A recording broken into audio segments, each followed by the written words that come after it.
Customized templates are gorgeous. They're beautiful, and they create a whole new look for your blog that Blogger just doesn't offer. But there are a couple of things you need to be aware of when you go for a custom-based template. And here they are. Number one, when you build a custom-based template, let me show you one here. Let's go over here. This is one we created for the Maui bloggers, and this is just another one of my little blogs here, just for bloggers on Maui. You notice it's got this little animated GIF scene up here with these little birds or bats flying around, and it's kind of neat looking. But I also want you to notice the address up here. The address is mauiblogger.blogspot.com. Now, as long as I keep a .blogspot address, everything is fine. The world is ducky. You couldn't be happier.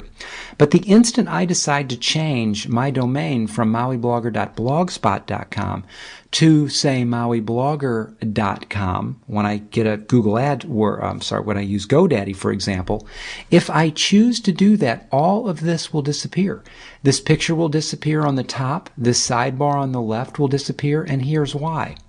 As long as I'm using a .blogspot address on Google, I can have photographs as big as I want show up, which is fine. However, as soon as I convert to a .com using a GoDaddy address, Blogger will not allow me to have a photograph on my blog that's larger than 400 pixels wide or 400 pixels high.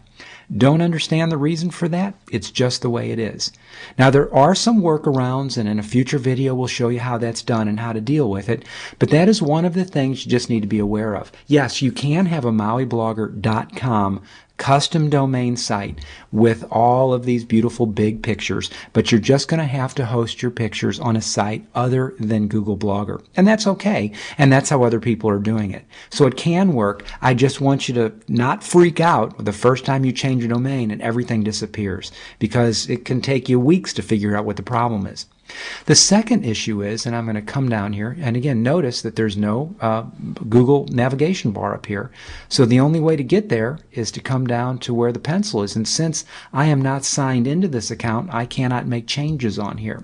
So let's go back to the likability marketing, and I'll show you what I mean. When you get a custom template, oftentimes these page elements don't work the way you think they're going to work. Sometimes you can't move them around. Sometimes you just can't do certain things. So if you're going to buy a template from somebody, make sure when you buy it that all of the page elements work. So you'll have to test that yourself.